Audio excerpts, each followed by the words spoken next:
Eu sabia que o vídeo com a Roseli Siqueira falando sobre o uso de protetor solar seria polêmico.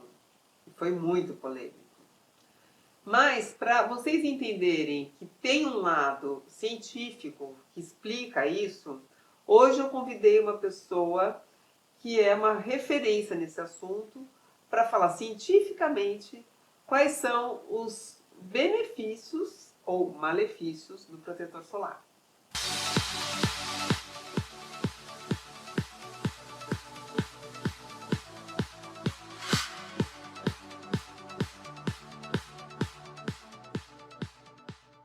Sônia Coraza, que está aqui comigo hoje, engenheira química, pesquisadora científica, única mulher a ter ganhado um prêmio chamado Hall da Fama, um prêmio que teve o Luiz Seabra, que é um dos fundadores e sócios da Natura, como vencedor, o Miguel Crisley do Boticário, mais alguém? Não, não tenho. E você, Sônia Coraza. Não é pouca coisa não, gente. E a Sônia tem argumentos muito fortes sobre a questão do uso do protetor solar. Vamos começar. Você acha que o filtro solar ou protetor solar é uma coisa que a gente tem que usar todo dia? A minha opinião é a seguinte: somos todos macacos fora do galho, né? Se você fizer uma foto do planeta, você vai ver que na linha do Equador, a região de baixo, ela é totalmente ensolarada, é a maior região mais quente do planeta o ano inteiro. Se pegar mapas que são feitos por satélites, você vai ver que a temperatura média anual é muito alta. Se você considerar que nós estamos aqui há 200 mil anos, né, as populações foram se ferramentalizando para receber radiação solar nas regiões mais quentes. Então, por exemplo, lá na África, a pele negra foi se ferramentalizando com muita produção de melanina, que é o melhor filtro solar que existe. Você toma sol, você fica bronzeado, que é a melhor proteção que existe, ficar bronzeado. Se você pegar nas laterais do planeta, então, por exemplo, América do Norte, América do Sul, com população indígena, asiáticos com a pele amarela, continente australiano com aborígenes, todo mundo com pele bem pigmentada, cabelo preto, liso, escorrido, para absorver e refletir a radiação solar. Ou cabelo muito encaracolado, grosso, para tampar essa caixa óssea. O que aconteceu com nós originários da parte de cima da linha do Equador, caucasianos? Pouco cabelo, nariz fininho, comprido para esquentar o ar, de região muito fria. Então nós não fomos presenteados com uma alta produção de melanina. Só que com os grandes movimentos migratórios houve uma saída do ser humano para o mundo inteiro, para todas as regiões do planeta. E esse movimento é recente. Ele tem 10, 12 mil anos.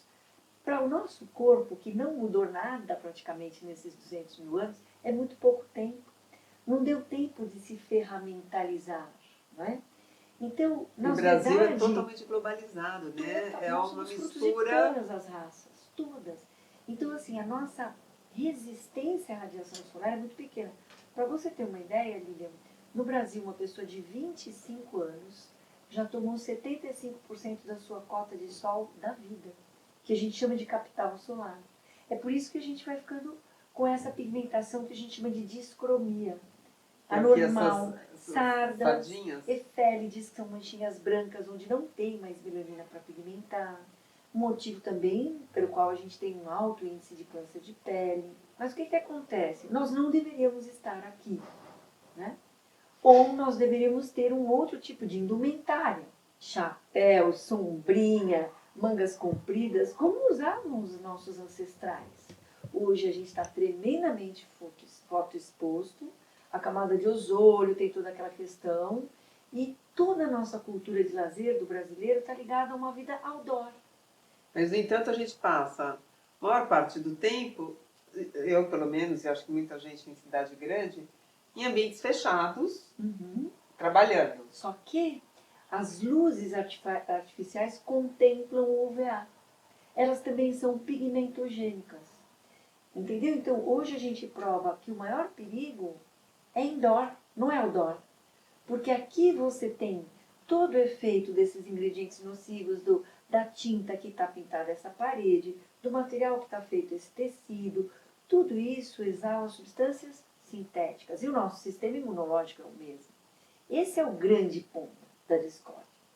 Explica o UVA e o UVB. Tá, então, no comprimento de onda da radiação solar, aquilo que é emitido pelo Sol, você tem vários comprimentos de onda. Você tem a luz invisível e você tem a luz visível. Dentro do invisível você tem o UVA, o UVB, o UVC, o infravermelho, e depois você tem a luz visível, a luz azul e todas as outras cores. Hoje a ciência prova não somente que o UVA e o UVB fazem mal em excesso, mas também a luz visível dos smartphones, dos notebooks. Essa luz que retroilumina. A gente os vive com ela celulares agora que a gente assim, ó, vive com ela. né? É.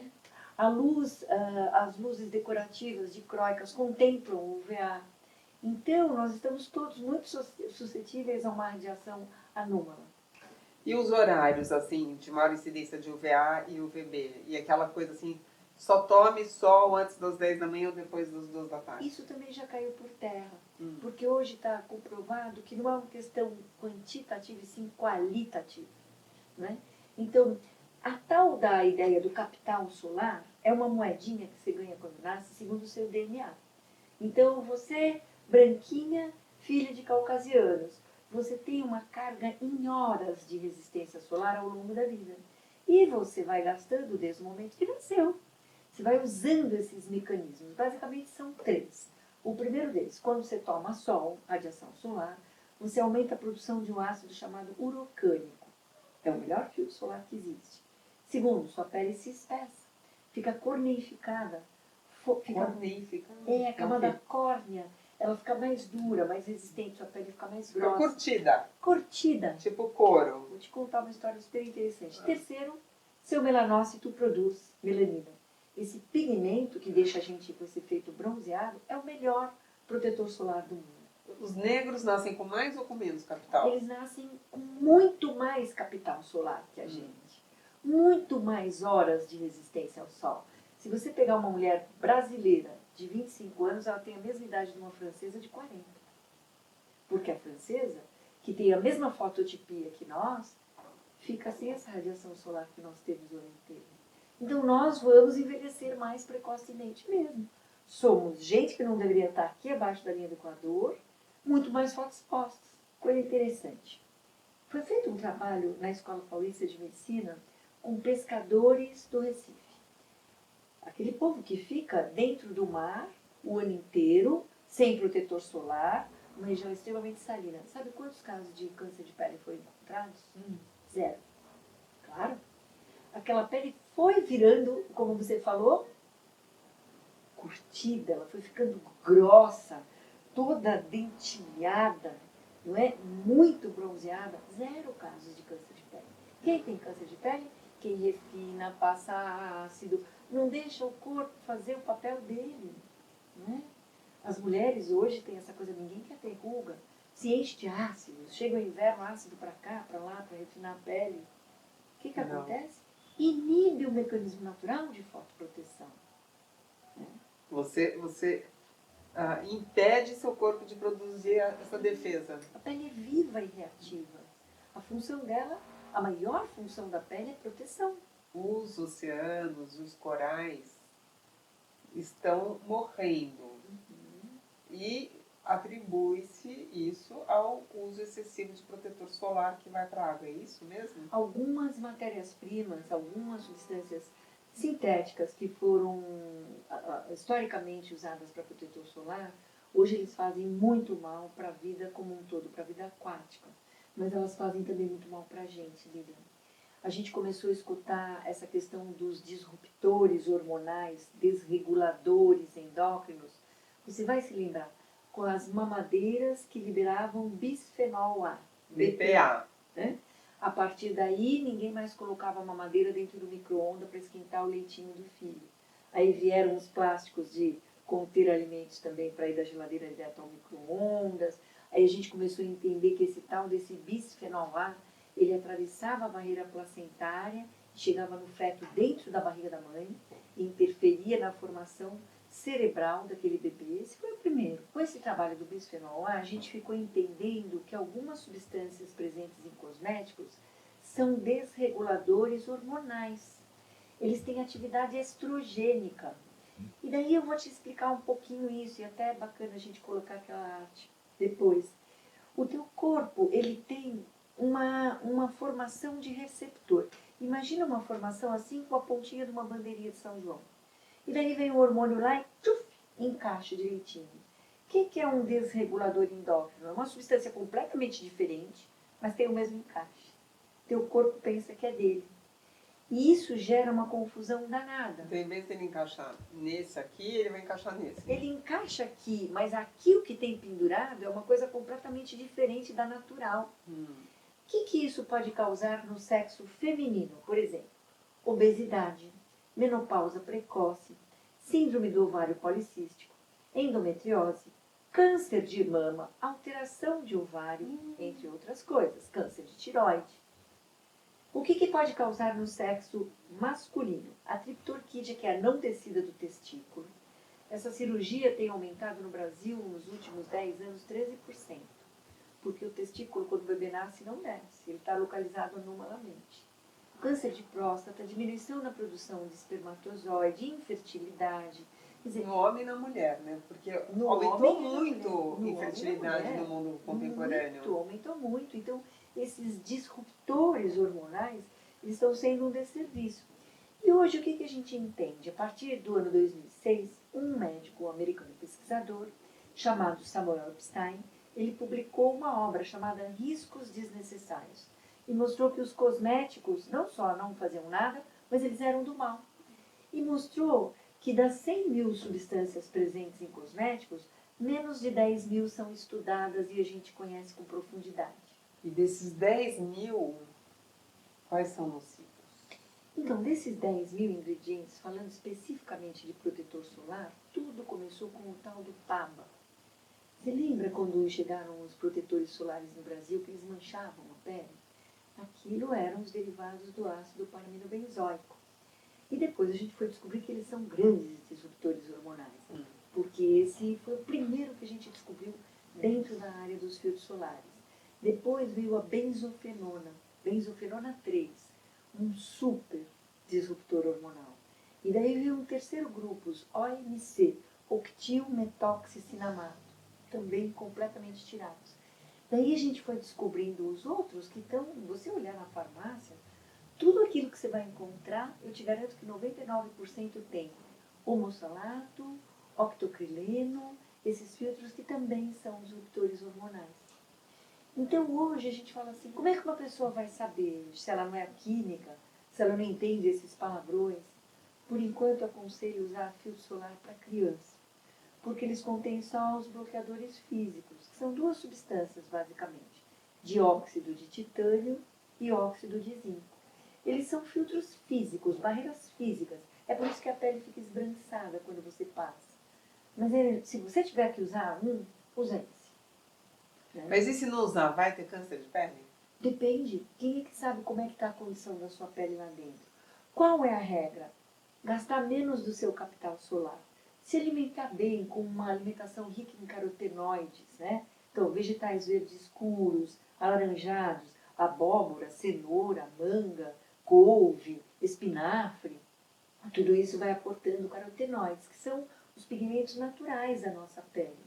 A pele e o cabelo têm condição por si próprio de absorver 99,8% da radiação solar. Mas sabe aquela coisa de sabendo usar não vai faltar? Um pouquinho de sol todo dia, não é para ficar esticado lá horas ao sol, né?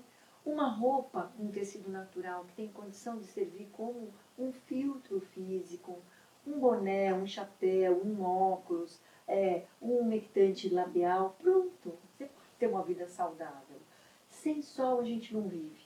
Sônia, a gente tem visto também um aumento enorme de carência de vitamina D. Nós estamos então presenciando uma legião imensa de pessoas com carência de vitamina D por falta de sol. Bastam 10 minutos semanais na palma das mãos para fixar ergosterol. Ergosterol? Sim, a vitamina D que vai se fixar e vai calcificar os ossos. E nem isso as pessoas tomam. A gente tem que tomar sol com a mão para cima? Se você não puder dar um passeio pelo sol, que é o ideal, que você dá uma caminhada de manhã no sol, esse é o ideal. tomar esse sol homogêneo no corpo inteiro sem nenhum tipo de filtro solar. Gente, que loucura, né? Uma vez me falaram que a indústria do filtro solar é tão nociva e forte quanto a do cigarro, do tabaco. Então, quantas décadas o mundo não passou glamorizando o cigarro, mesmo que todo mundo soubesse que ele era muito nocivo, até que finalmente os estudos começaram a vir a público. Os médicos prescreviam fumar para fazer bem para o pulmão, imagina. E por que os médicos prescrevem tanto o uso de filtro solar? Eu vejo assim, prescreverem filtro solar 90 sempre para a pessoa trabalhar. Isso é uma bobagem. Falando de fototipo, fototipos mais baixos são aqueles que têm menor resistência ao sol. Fototipo 0 é o albino. Esse então não pode tomar sol porque ele não tem uma fábrica natural de proteção solar. Mas um fototipo 1, 2, então o fototipo 1 seria aquela pessoa branquinha, de olhos azuis, cabelo ruivo. Temos poucas no Brasil. Nós temos mais do fototipo 2 para cima. Uma pessoa com fototipo 2, ela em média de 7 a 10 minutos, se ela ficar no sol parada, ela vai ter um eritema, uma vermelhidão na pele e começa todo o processo de autofotoproteção.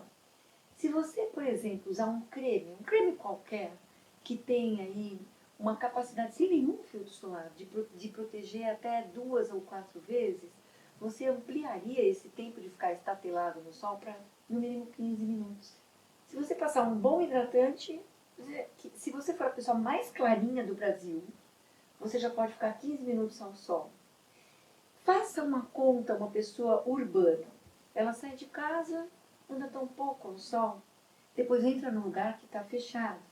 Então, vai somando os tempos, você vai ver que o tempo que a gente é fotoexposto, na verdade, no dia a dia, numa vida urbana, é pequeno. Um bom creme hidratante daria conta disso. E essa coisa de fator de proteção solar? 5, 10, 15, 50, 90? Exatamente, ele amplifica o seu tempo de gerar esse eritema, que a gente chama de dose eritematógena mínima.